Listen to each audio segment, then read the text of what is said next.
VIP industries luggage bag की दुनिया का बादशाह। लेकिन क्या सच में ऐसा है? फंडामेंटल कैसे है? टेक्निकली क्या इन्वेस्टमेंट किया जा सकता है? हेलो दोस्तों, मेरा नाम राजेश है और आप देख रहे हैं फंडा टेक इन्वेस्टर। सबसे पहला काम इन्वेस्टमेंट के पहले किसी भी स्टॉक्स का फंडामेंटल कैसा है ये देखना बहुत ज़रूरी है। तो पहले बात फंडामेंटल की। वीआईपी इंडस्ट्रीज़ को इंट्रोडक्शन की ज़रूरत तो है नहीं, लेकिन फिर भी जिन्हें नहीं पता उनके लिए वीआईपी इंडस्ट्रीज़ लगेज में वर्ल्ड का दूसरा सबसे बड़ा कंपनी है। कई नामी ब्रांड हैं इनके पास, जैसे कि sky bag, VIP, aristocrat, alpha, Carlton. तो कई नामी नामी ब्रांड इनके पास ऑलरेडी एग्जिस्ट करते हैं। 2023 में इन्होंने 23 नए लॉन्चेस किए हैं प्रीमियम सेगमेंट में। रेवेन्यू सेगमेंट की बात करें तो ब्रांड वाइज रेवेन्यू देखें तो 60% रेवेन्यू इनका प्रीमियम सेगमेंट से आता है और उसमें 75% अपराइट सेगमेंट से आता है। अपराइट यानी कि जो ट्रॉली बैग्स आते हैं, ये उसी सेगमेंट से इनका 75% रेवेन्यू आता है। टोटल 10 मैन्युफैक्चरिंग फैसिलिटीज़ है इनके पास इंडिया और बांग्लादेश में मिलाकर, जिसमें इन हाउस कंट्रीब्यूशन FY20 में 42% था, जो FY23 में 70% हो गया। कंपनी का FY24 में कैपेक्स प्लान है 200 करोड़ का, जिसमें सॉफ्ट लगेज बैग में 70% इन्वेस्टमेंट करने वाली है। 30% बाकी सेगमेंट के लिए इन्होंने प्लान कर रखा है। लगभग 45 प्लस कंट्रीज़ में इनका फुटप्रिंट है, जो आगे और बढ़ने वाला है। जनवरी 2023 में इनका एक फायर एक्सीडेंट हो गया था इनके एक प्लांट में, जो बांग्लादेश के स्थित प्लांट में हुआ था, जिससे इन्हें लगभग 47 करोड़ का एक्सेप्शनल लॉस हुआ था। और तब से ही शेयर में लगातार गिरावट जारी है, क्योंकि उस प्लांट से इनका कंसोलिडेट रेवेन्यू 10% लगभग जनरेट होता था। FY24 में इनका टायर 2 सिटीज़ में और एक्सपेंड करने का प्लान है और 50,000 यानी 50,000 से ज़्यादा पॉपुलेशन वाले सिटीज़ में भी अपनी उपस्थिति दर्ज कराना चाहते हैं। तो ये तो हुआ कंपनी के प्लान, आउटलुक और प्रेजेंस के बारे में डिटेल। लेकिन नंबर कैसा है? 7,940 करोड़ की मार्केट कैप वाली कंपनी है। 80 के पी मल्टीपल पर मिल रहा है। 6 का पाइथरॉस की स्कोर है। 0.74 डेट टू इक्विटी रेशियो है। अगर क्वार्टरली रिजल्ट को देखें तो 546 करोड़ का सेल्स लास्ट क्वार्टर का है, जो ईयर ऑन ईयर बेसिस में ठीक है, लेकिन लास्ट क्वार्टरली लगभग सेम ही है। और ऑपरेटिंग प्रॉफिट मार्जिन थोड़ा घटा जरूर है। यहाँ आप देख सकते हैं मार्च 2023 में जो अदर इनकम है वो 42 करोड़ माइनस में दिख रहा है। ये उसी फायर इंसिडेंट का के कारण ही यहाँ पे ऐसा दिख रहा है, जिसमें 47 करोड़ का इनको एक्सेप्शनल लॉस हुआ था। अगर ईयर ऑन ईयर में ट्रेलिंग 12 मंथ बेसिस में 2,179 करोड़ का सेल्स है, वो करंट रिजल्ट के बाद लगभग 2,250 करोड़ के आसपास हो जाएगा। क्योंकि ट्रेलिंग 12 मंथ में मार्च 2023 का रिज़ल्ट इंक्लूडेड है अभी, तो जो नेट प्रॉफिट है वो भी बढ़ जाएगा। अगर क्योंकि जब करंट क्वार्टर का जब रिज़ल्ट आ जाएगा तो उसमें आपका वो लास्ट जो मार्च 2023 का क्वार्टर का जो रिज़ल्ट है वो हट जाएगा, तो यहाँ पे आपका सब कुछ बढ़ जाएगा। जैसे EPS बढ़ जाएगा, है ना, और आपका जो नेट प्रॉफिट है वो भी बढ़ जाएगा और सेल्स तो बढ़ेगा ही। यही कारण है कि स्टॉक का जो प्राइस है वो लगभग लास्ट 1 ईयर में -10% दिख रहा है और प्रॉफिट ग्रोथ जो है वो -38% दिखा रहा है। लेकिन सेल्स ग्रोथ जो है वो 10% के अराउंड दिखा रहा है।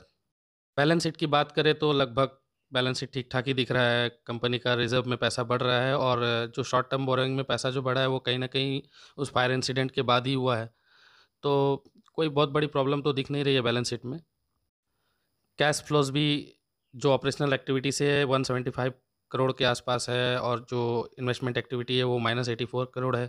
तो कैश फ्लो जो है ओवरऑल पॉजिटिव है। नेट कैश फ्लो तो कोई बहुत बड़ा इशू है नहीं। कैश फ्लोज में भी कंपनी के पास में कैश फ्लो है ठीक ठाक। अगर रेशियो की बात करें तो डेब्टर डेज जो है वो 45 डेज़ का हो रखा है, जो धीरे धीरे कम होता गया, बीच में बढ़ गया था तो धीरे धीरे कम हुआ है। डेज पेबल यानी जो कंपनी रॉ मटेरियल के अगेंस्ट में पेमेंट करती है वो भी धीरे धीरे कम हो रहा है, तो अच्छी बात है। अब बात सबसे महत्वपूर्ण और सबसे इम्पोर्टेंट बात ये विषय में कि जो शेयर होल्डिंग पैटर्न है कंपनी का, उस पर अगर हम एक नज़र डालें तो हम लोग साफ साफ देख सकते हैं कि प्रमोटर का अच्छा खासा होल्डिंग जो है कंटिन्यू पोजीशन पे है और FIS का जो पोजीशन है वो भी ठीक ठाक ही है। 8%, लगभग 8% ठीक ठाक नहीं, बहुत अच्छा माना जा सकता है। तो जो बीच में कम हो रहा था अब वापस से बढ़ना चालू हुआ है और डीआईएस का जो पोजीशन है वो भी ठीक-ठाक है, लगभग 12.5% के आसपास डीआईएस का पोजीशन है और पब्लिक का शेयर होल्डिंग 27% है। तो ओवरऑल कंपनी के फंडामेंटल्स अच्छे हैं। आप ऐसी कंपनी के फंडामेंटल्स के बेस पे कंपनी का जो ब्रांड वैल्यू है उसके बेस पे इस पे इन्वेस्टमेंट कर सकते हैं। लेकिन क्या इन्वेस्टमेंट अभी करना सही रहेगा? तो वो देखने के लिए हम लोगों को सबसे पहले चार्ट पर देखना पड़ेगा कि चार्ट पे क्या दिख रहा है, उसके बाद हम लोग कोई भी डिसीज़न पे आएँगे। यहाँ आप लोग देख सकते हैं कि एक ज़बरदस्त हैमर कैंडल बनाया है मंथली चार्ट पर नीचे के लेवल पर और ये कैंडल क्लियर कट इंडिकेशन होता है कि कहीं न कहीं मार्केट यहाँ से रिवर्सल ले सकता है। दूसरा प्लस पॉइंट यहाँ पे आप लोग साफ-साफ देख सकते हैं कि जो 50 डेमा का 1 मंथ के चार्ट पर जो 50 डेमा का जो लाइन है, ये मार्केट अभी जो प्राइस है वो उसके ऊपर पे कंफर्टेबली क्लोजिंग दे चुका है। तो यहाँ मंथली चार्ट पर जो प्राइस है वो काफ़ी बुलिश हो रखा है और लगभग 3-4 महीने से ये 520 के नीचे में क्लोजिंग नहीं दिया है प्राइस मंथली चार्ट पर, तो ये एक स्ट्रॉन्ग सपोर्ट ज़ोन या स्ट्रॉन्ग बाई ज़ोन में आ सकता है। तो यहाँ से कंपनी का यहाँ से जो प्राइस है ये एक सपोर्ट लेकर ऊपर जाने का कोशिश ज़रूर कर रहा है। तो उसके लिए सबसे पहले ये जो आप ट्रेंड लाइन देख रहे हैं, इस ट्रेंड लाइन का ब्रेकआउट आना बहुत ज़रूरी है, तभी जाकर एक अच्छा शार्प मूव आप लोगों को मिल सकता है। तो वीकली में कैसा दिख रहा है, वो भी देख लेते हैं चलिए।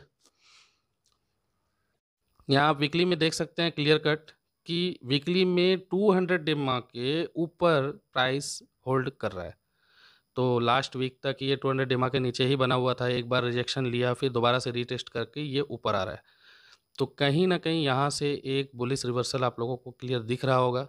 चार्ट पर जो 200 डेमा का जो चार्ट है, जो लाइन है, ये उसके ऊपर क्लोजिंग आ चुका है, तो इसका मतलब ये रिवर्सल के पूरे प्लान में चल रहा है। यहाँ से वीआईपी इंडस्ट्रीज़ एक रिवर्सल दे सकता है। वन डे चार्ट पे देखें तो वन डे चार्ट पे भी आप लोग क्लियर देख सकते हैं कि 50 डेमा के ऊपर चल रहा है और लगभग 200 डेमा के आसपास आ चुका है। तो कहीं न कहीं ये एक ट्रेंड लाइन जो ऊपर से बना आ रहा है, उस ट्रेंड लाइन के ब्रेकआउट के बाद में एक स्ट्रॉन्ग अपवर्ड मूवमेंट ये दे सकता है और यहाँ ये हेड एंड शोल्डर पैटर्न भी बनता दिख रहा है, जो बुलिश रिवर्सल का इंडिकेशन होता है। एक डाउनफॉल के बाद अगर ऐसा कोई पैटर्न नीचे के लेवल पे मिलता है, तो वहाँ से एक बुलिश जो रिवर्सल है, वो दिख सकता है। तो ओवरऑल टेक्निकली चार्ट आप चाहे वन डे की बात करें या आप वीकली की बात करें या आप मंथली चार्ट पर बात करें, हर लेवल पे ये काफ़ी बुलिश दिख रहा है। तो कहीं न कहीं इस लेवल से अब वीआईपी इंडस्ट्रीज़ काफ़ी अट्रैक्टिव दिखता है। आप एक चांस ज़रूर ले सकते हैं, लेकिन हमेशा की तरह मैं एक ही बात कहूँगा कि आप लोग जब भी कोई भी स्टॉक में इन्वेस्टमेंट करें, वो पोर्शन वाइज़ करें। कभी ये ना करें कि आपके पास 1 लाख रुपया है, तो पूरा 1 लाख इसी पे डाल दिया, ऐसा नहीं। अभी थोड़ा पैसा डालिए, 50% पैसा अभी डालिए, बाद में अगर मार्केट कहीं न कहीं अगर गिर जाता है, ये स्टॉक नीचे के लेवल पे आ जाता है, तो नीचे के लेवल पे जब ये वापस सपोर्ट लेके बाउंस करे, तो वहाँ आप दोबारा से एंट्री ले सकते हैं। फिलहाल के लिए अगर वीडियो अच्छी लगी, तो लाइक ज़रूर करें, अगर नए हैं तो सब्सक्राइब करना ना भूलें। आज के लिए बस इतना ही, धन्यवाद।